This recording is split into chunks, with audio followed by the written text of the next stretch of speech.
The bad news is the Twins went 9-18 in June. The good news is June is over. Things will only get better if the pitchers can start to lock it down, and this show can only start if you get locked on Twins.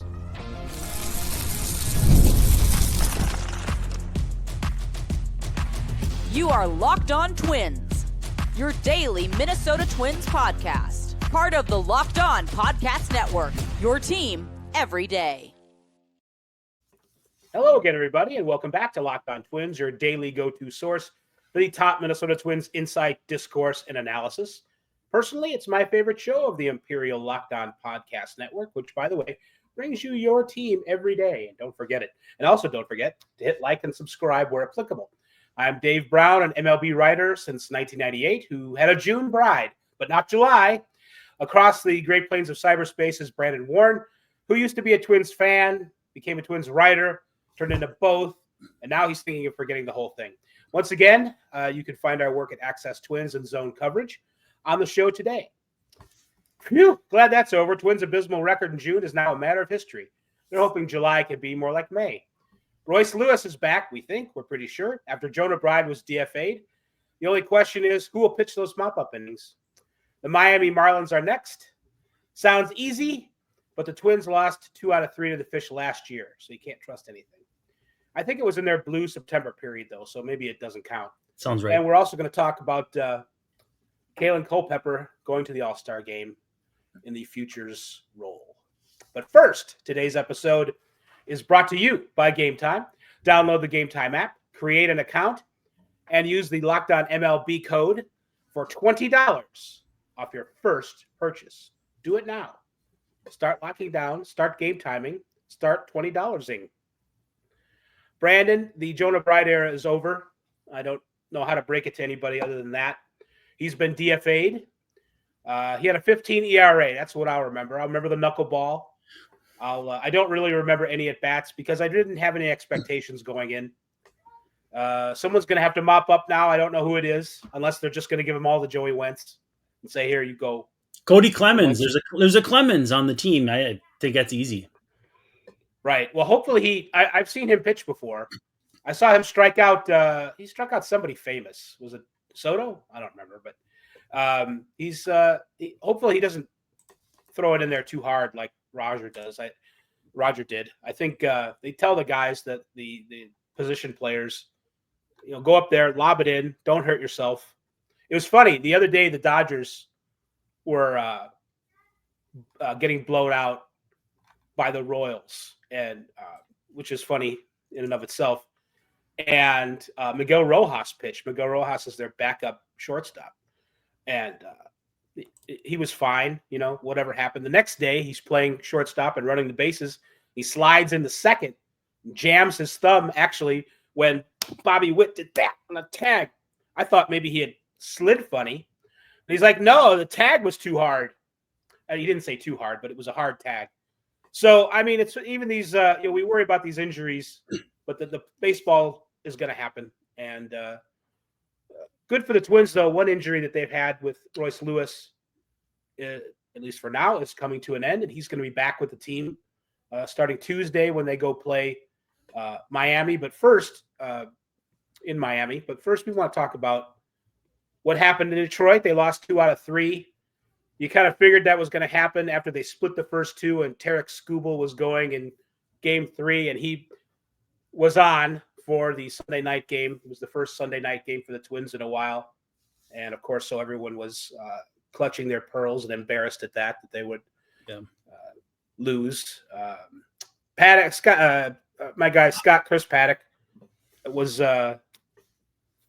he wasn't at his worst, but he wasn't at his best. He was quoted as saying his stuff was electric in the story. I don't think he was talking about Skubal. I think he was talking about himself. Well, he hit 97. I guess you could plug that in and get some juice out of it. But, yeah, I mean, he gave up 3 runs, whatever, in the start. It's fine. Hey, it's better than Bailey Ober's been doing. But he's regressed a little. He regressed a little bit in June as well. The entire Twins pitching staff had an ERA, I think it was 6.07 in June. Yes, in 26 games. 35 home runs allowed. That's too many. and they weren't all by Ober. 52 walks. If it sounds like a lot, it is. 52 doubles, 86 walks. Whew. Both. That sounds like a lot. The strikeout rate is down. Overall, the adjusted OPS 21% worse than league average. So, 9-18 in June. That's what it's going to get you. And the Twins did hit a little better in June, but compared to previous months. But when you're going to pitch like that, and it's not just Bailey Ober, pitch like that, things are going to be losing. Well, 12 of 35 homers, or was it 13? He gave up more than a third of their homers in the month, so that's pretty telling. And so you're finding a way to pin it all on Bailey Ober anyway. I said don't pin it all on Bailey Ober. Well, I blame Willie Castro, of course. I didn't even get a chance to say, "There goes the bride," as he leaves. Oh, we hardly knew ye. We hardly knew ye, Jonah Bride, and it's probably for the best. Yeah, we got just the garden variety complaining about Skubal or how the Twins played in the lineup and everything, and it's like, Tariq Skubal is amazing.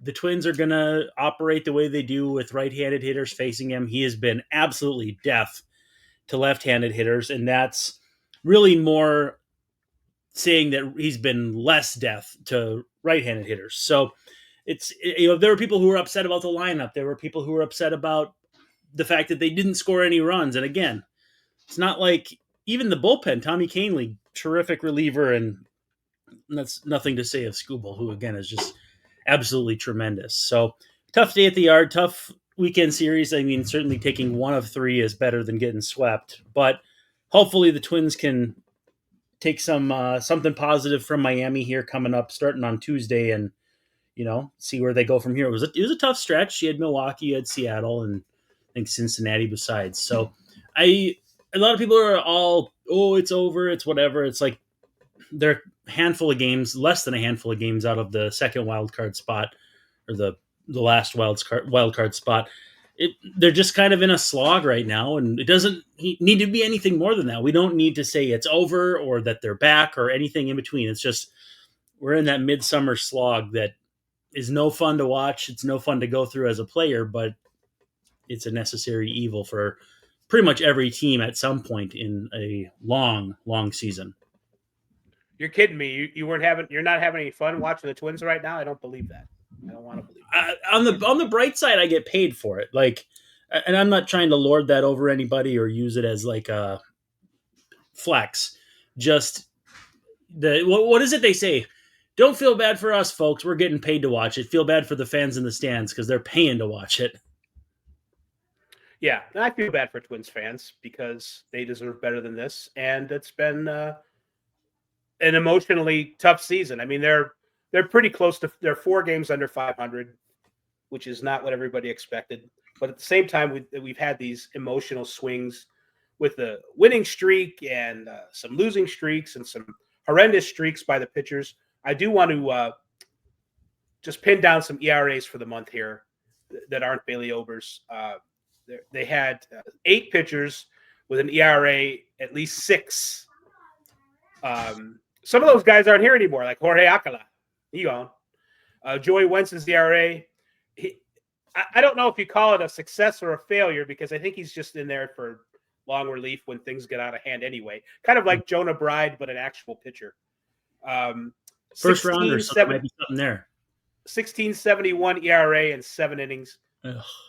Slightly worse than Bride's 15 ERA in 6 innings. It's funny how similar they are, though. Cole Sands. It's been bothering me that Cole Sands has been human in June. Yep. He has not had a great month. 9.31 ERA in 9 2/3 innings. Then we get to Bailey. Bailey's at an even 9 this month in 30 innings. Festa 23 2/3 innings, 7.6 ERA. Topa Cabana 6.23 ERA in 13 innings. And Chris Paddock, I said he kind of fallen back to earth. He's fallen pretty hard, actually. 32 2/3 innings, 6.06 ERA. Everyone else under 4 in June. So it is, again, we win as a team, we lose as a team. That's true. the Twins have been losing, at least as a pitching staff, if not an entire team. So let's take our first break, and we're going to try and cheer up in the second segment, I hope, because I'm kind of down. Well, we'll see if we're capable of it. Have you ever decided at the last minute to head on out to a ball game with your friends or your family? Maybe you got an afternoon where it's a little more open, then you realize you want to head on down to the ballpark. You want to be in the stands, and that's where Game Time comes in. It's the easiest way to grab last-minute tickets without the stress. With the money you save on tickets with Game Time, you can splurge on drinks, food, merchandise, or even grab a couple extra people to come with you. Game Time makes all of that possible. It makes buying tickets fast and simple. The prices on Game Time actually drop the closer you get to first pitch, and they've got incredible last-minute deals, clear seat views. I always talk about those seat views. And the lowest price guarantee that takes the worry out of buying. They've got last-minute tickets and zone deals for big savings. They'll let you know the best values and what your options are for your group size and that sort of thing. And I love that all-in pricing. Again, I know I say it all the time, but if you toggle that, you will know throughout the transaction from beginning to end what's going to come out of your pocket at the end. None of those surprise bait-and-switch fees at the end of the conversation/transaction like those other guys. So take the guesswork out of buying tickets with Game Time. Download the Game Time app, create an account, and use code LOCKEDONMLB, and you'll get $20 off your first purchase. Again, terms do apply, but create an account and redeem code LOCKEDONMLB, LOCKEDONMLB for $20 off. Download the Game Time app. Last minute tickets, lowest price guaranteed. So instead of the half full glass or half empty glass of June, we're going to go with some half full hopes for what's coming up. As far as the hitters go, Royce Lewis is coming back Tuesday, we believe. That's why they DFA'd Jonah Bride. It's not an official move, I don't believe, but it's coming. You're telling me it wasn't to save money on an off day? Yeah, I thought we retired that bit because it was flew a little too close to the sun with that one, Gregory. Yes. Before he got hurt again, Royce was 11 for 28 at the plate, and he had some not half bad StatCast numbers. I know if you look at his slash line this season, and if you incorporate it last season too, and actually if you look at like the last month, it's really pretty bad. But Royce Lewis at StatCast, he had a 264 expected batting average and a 464 expected slugging percentage. So that's not 100 percentile Royce Lewis, but it's better than he's shown. Productive. And he's been okay with exit velocity. It's much more encouraging than his 202, 282, 303 slash line. Oh, good Lord, that's bad. So, but I'm optimistic that once he gets going again, he's only had a couple rehab assignments, that Royce is going to be at least better than decent at the plate. Maybe not sizzling hot Royce Lewis, maybe not, grand slam Royce Lewis, but he's going to help. And, I don't expect the pitching staff to go from 6 ERA to like 3. I don't expect them to cut it in half this month. I'm hoping it'll be better. I think it'll be better. Good Lord, it has to be better. But if the offense could pick it up a little bit, that would, let's see if the Twins can go. I don't know how many games they have in July. I didn't count them. But if they can win 14 games, let's say this month, and sort of tread water, and maybe that would be even better than treading water the way things go. I don't know. Get Pablo back in the rotation. That's what I'm looking at right now. Well, with the All-Star break, you're probably looking at 14 wins, getting you back to and maybe a little over 500, like a 14-9, 14-8. That'd be a nice month to be sure. And yeah, I mean, I just thought of something that's kind of strange. Isn't it interesting / curious that, and I say curious, not like I'm being some sort of conspiracy theorist, but Royce always seems to get hurt on things that are good or when things are going good. The injury in KC to start last year was he had homered, and then what did he doubled or something? He was going like double to left, second to home and got hurt, and he had ripped the ball to the gap and suddenly we're like, wait a second, why isn't he on second base? Oh yeah, bad wheels again, and this last one. And so it's it's just weird how things seem to be going good and then just splat another issue. So I'm hopeful that he can carry that into his return. Obviously, we don't care that much about his AAA statistics, but didn't do too much with the Saints. And I mean, whatever. That's just kind of how it's going to go sometimes. So I suspect, we'll see him with the Twins in Miami back at third base. And that will too help solidify Brooks Lee playing more second base, which means it might be hard to find playing time for Cody Clemens unless he plays in the outfield. And if he plays in the outfield, maybe Matt Wallner sits more because he's been struggling. So it does give Rocco some more options as guys filter through, because it's not as though Cody Clemens had a very good June either. And who knows if he could be, 1 foot out the door if they were to get Austin Martin back. I don't know that I would swap out Austin Martin for Cody Clemens. I'm just saying, as guys get healthy, as guys get back up to speed, the roster situation is fluid.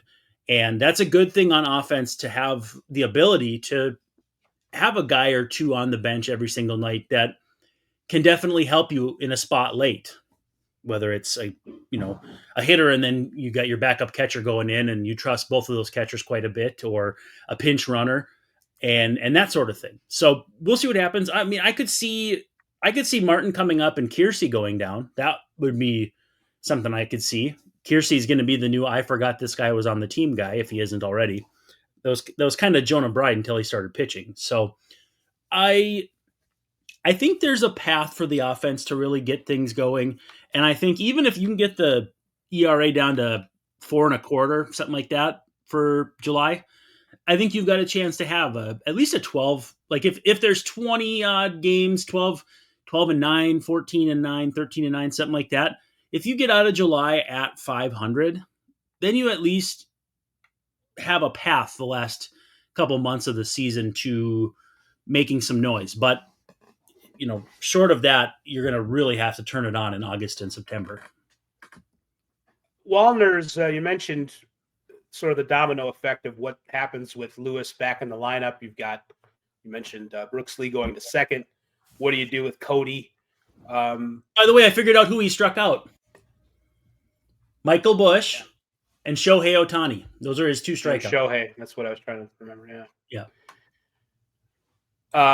So you've got Cody standing by, but I think if you look at Wallner's numbers, he's hitting just over 200. He's still, got an over 700 OPS. If you look at his StatCast, he's got red numbers and exit velocity, barrels, hard hit rate. His K rate is under 30%, which is a career best. His walk rate's good. So there are indicators that, and it's hilarious. Wallner has like really good sprint speed. I know it sure doesn't seem like it, but he runs fast. He's not rated real well in the outfield, but he gets down the line somehow. A moose moves in darkness, right?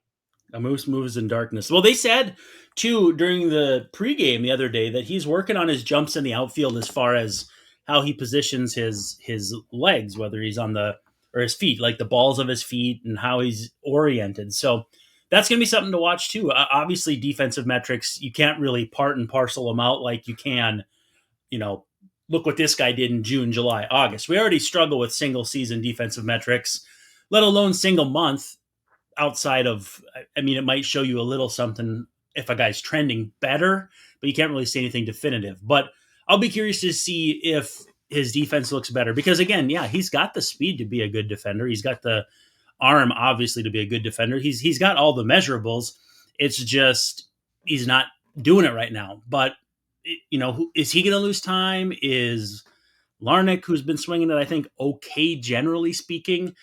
There will be people complaining every single night about someone sitting because they will have enough competent guys at their disposal to play. We didn't even mention Willie Castro yet, and he's played well enough that he deserves a shot to play every day too. So we'll see what happens. Yeah, well, Willie is also a guy famously who you don't want to play too much or every day or right. have him. You want to have him available. That's going to be a thing to watch as well. But Clemens, I could see maybe some time in left field or certainly at DH, and they've put him out in right field before too. Wanner is a guy that for the offense to really get where it could go, he's got to get hot. And I think they'll continue to be patient with him, at least through the break, and then when we get back from the break. But that's a guy who can carry an offense for a while. You probably haven't hit seventh for a while if he keeps stinking it up. However it works, but he's going to have to start driving in some runs. And Larnach runs hot and cold too. I wouldn't think if he's chilling, I wouldn't think twice about putting Castro or even Clemens out in left field. So it would be nice if Royce Lewis could save the cold start and get hot a little bit. Another guy who's Carlos Correa, a little more encouraging in his last 12 games, slashing 349, 404, 512, 2 homers, a double. So it's not like he's piling on the extra base. He's on the precipice. He's on the precipice of a 700 OPS. I think it's 696 after the homer he hit. So he's getting closer, but 700 is like a bare minimum of okay. That should be his floor. Yeah, that should be where Carlos. It's hurt. Not only has Bailey Ober's horrendous month hurt the Twins because it was so horrendous, Carlos Correa's horrendous hitting has hurt because it's been so horrendous. It's not like, he is not the best version of himself, or he's, instead of 90th percentile, he's 50th. It's like he's completely dropped off the earth. So we've seen him put together 10 or 12 games of pretty good stretches, but there's always a clue he's hit 350 in the last 2 weeks, but he's got 1 walk and 15 strikeouts. Or no slugging percentage. Strikeouts, a walk, and no slugging percentage, or other than a double or 2. He's getting the ball in the air more. He's walking a little bit more. He's striking out a little bit less. It's a process, and man, is it taking forever. Yeah. But get Carlos Correa going. Can we expect Buxton to have another awesome month again like he did in June? Yeah. I don't know. So we're going to take our second break here and then come back and talk more about the Twins. And we promise we'll be happier when we do.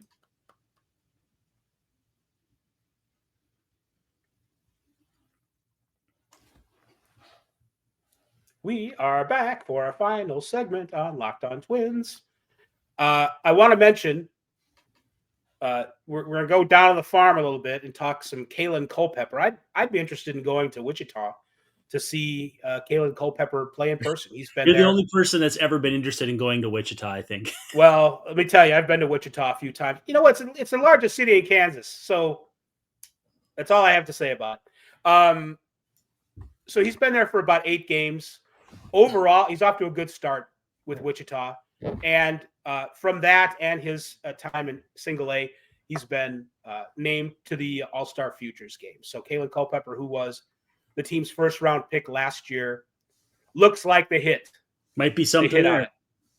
So that's good. And former first-rounder. Might be something there. I love this. I love to steal Greg's bits because he's hysterical. He is. Overall, Kaelen playing shortstop, hitting 290, 382 on base percentage, 476 slugging, 11 homers, 16 stolen bases, 31 walks, and 48 strikeouts. So in about, I think, 60 games.